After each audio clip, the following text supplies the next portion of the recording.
Fala galerinha, tudo bom? Seja muito bem-vindo a mais uma aula da nossa revisão para o Enem.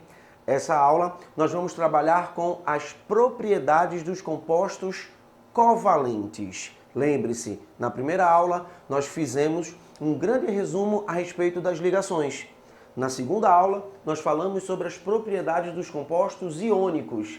E nessa aula nós vamos trabalhar com as propriedades dos compostos covalentes. Como eu falei para você, existem algumas coisas do assunto de ligações químicas que é importantíssimo que você saiba.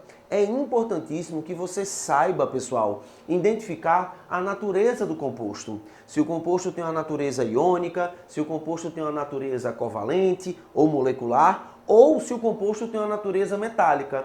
Para que é importante que você saiba fazer essa distinção? Porque é importante que você tenha na sua cabeça as propriedades desses compostos. E é exatamente terminando as propriedades dos compostos covalentes que a gente vai fazer um comparativo entre as propriedades dos compostos iônicos e as propriedades dos compostos covalentes. Beleza? Tranquilo? Então vamos começar a nossa brincadeirinha fazendo um resuminho do que a gente viu na primeira aula. Vem comigo. Turma, compostos covalentes também são chamados de compostos moleculares.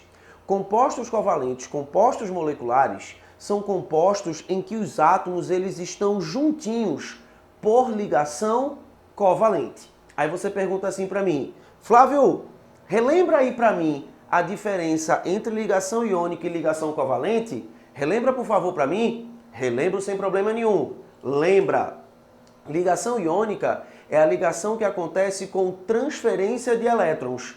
E a ligação covalente é a ligação que acontece com compartilhamento de elétrons. Os átomos eles ficam juntinhos, grudadinhos, quando eles compartilham seus elétrons. É muito fácil você reconhecer quando um composto ele é covalente. Basta você olhar os átomos que formam esse composto. Vem comigo. Se a substância que você está analisando é formada por dois ametais, você não tem dúvida que esse composto é um composto que? Covalente. Flávio, dá exemplo disso que eu sempre fico viajando com isso. Vem cá. Vou pegar aqui, ó, o CO2. Presta atenção no que eu vou te dizer agora. Presta atenção. Veja que o carbono, ele está juntinho de um outro átomo. E esse outro átomo que está juntinho ao átomo de carbono é o átomo de oxigênio. Olha só o que eu vou fazer e é o que você vai fazer na sua prova. Vem comigo. O carbono é um elemento da família o quê? 4A. O carbono, ele é um ametal. Beleza? O oxigênio, galerinha, é um elemento da família o quê? 6A. Aí você diz assim, Flávio, família 6A é ametal, é o quê? Família 6A é formada por ametais. Flávio, eu nunca sei quais são os ametais. Deixa eu te dar uma dica. Essa dica é massa. Quem são os ametais? Não se esquece não. Olha só. Quem são os ametais? COPs sem família 7A. Como é que é, Flávio? Repete aí para mim, por favor. Quem são os não metais? COPs sem família 7A. Flávio, quem é COPs sem família 7A? Carbono, presta atenção. Carbono, oxigênio, fósforo, enxofre, olha, selênio, nitrogênio e todos os elementos da família 7A. E quais são os elementos da família 7A, Flávio? Flúor, cloro, bromo, iodo e astato. Foi claro, Brahma imitou Antártica. Beleza? Ficou fácil? Massa! Show de bola! Vem comigo. Então, o carbono, olha como é que é fácil. O carbono é um ametal. Beleza? O carbono, como eu falei para você, tá juntinho, tá grudadinho do oxigênio. Vou até botar outra cor aqui. Do oxigênio.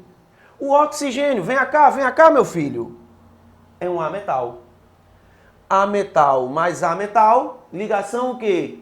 covalente. O oxigênio e o carbono, eles estão juntinhos, grudadinhos, através de ligação covalente. Esse composto é um composto covalente, beleza? Esse composto é um composto covalente. Você diz assim, tá muito fácil, eu não acredito que seja tão fácil. Vamos ver outro exemplo? Vamos ver? Vou pegar aqui, ó, SO2. S é o enxofre. Vem aqui, ó. O enxofre é um ametal, tá aqui, ametal. E o oxigênio? Você já sabe. O oxigênio, um ametal. Eita, coisa fácil. Ametal mais ametal, ligação o que, galera? Covalente, composto covalente. Beleza? Vem comigo. Quando você tiver hidrogênio ligado a um ametal, a ligação também é covalente. Olha só, HCl, olha só, H2O, hidrogênio ligado ao cloro, um elemento da família 7A, COPS sem família 7A, e o hidrogênio ligado a oxigênio. Tranquilo? E quando você tiver hidrogênio ligado a hidrogênio, olha só, H2, você também tem uma ligação que covalente. Esse composto é um composto covalente. Aí você fala assim para mim, mas Flávio, por que é tão importante eu saber a natureza do composto? Porque agora você vai jogar esses compostos aqui dentro e vai fazer um comparativo das propriedades dos compostos iônicos com as propriedades dos compostos o quê? Covalentes. Vem comigo. Primeira propriedade dos compostos covalentes. Podem ser encontrados, olha só, nos 3 estados de agregação, sólido, líquido ou gasoso, nas condições ambientes. Olha, os compostos iônicos, eles só se encontram no estado o quê? Sólido. Isso. Os compostos iônicos, eles só se encontram no estado sólido. Os compostos covalentes não. A temperatura e pressão ambiente, os compostos covalentes podem ser encontrados em sólido, líquido ou gasoso. Beleza? Segunda propriedade. Em geral, tem temperatura de fusão e temperatura de ebulição bem mais baixas do que as substâncias iônicas. Olha o que eu coloquei aqui, ó. Em geral. Em geral, tem temperatura de fusão e temperatura de ebulição bem mais baixas do que as substâncias iônicas. Ou seja, quando você encontrar 2 compostos, A e B, o composto A, elevada temperatura de fusão, elevada temperatura de ebulição. E quando você compara a temperatura de fusão e ebulição de B com A, se a temperatura de fusão e ebulição de B for menor, bem menor, você já sabe, B é um composto covalente e A é um composto iônico. Beleza? Tranquilo? Vem comigo.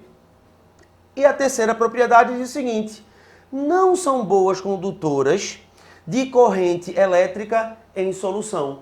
Nem são boas condutores, nem são bons condutores de corrente elétrica em solução, nem são bons condutores de corrente elétrica no estado líquido. Lembre-se, os compostos iônicos só conduzem a corrente elétrica, pessoal, em meio aquoso ou quando derretidos. Os compostos covalentes não. Os compostos covalentes são péssimos condutores de corrente elétrica quando derretidos ou em solução. Aí, novamente, você tem 2 compostos. O composto A conduz a corrente elétrica em solução. O composto B, não. Composto A, iônico. Composto B, covalente. Outra comparação. Composto A conduz a corrente elétrica quando derretido. Composto B, não conduz. Composto A, iônico. Composto B, covalente. Beleza? O que eu acabei de fazer para você foi uma questão do Enem. Que você vai encontrar essa questãozinha do Enem no quiz que está no fim desse módulo 3. Beleza? Então fica ligado, galera. Por quê? Porque o que eu estou falando aqui é exatamente aquilo que você precisa saber para você mitar na prova de natureza do Enem. Tranquilo? Beleza? Turminha, um beijo no coração, um forte abraço, tchau!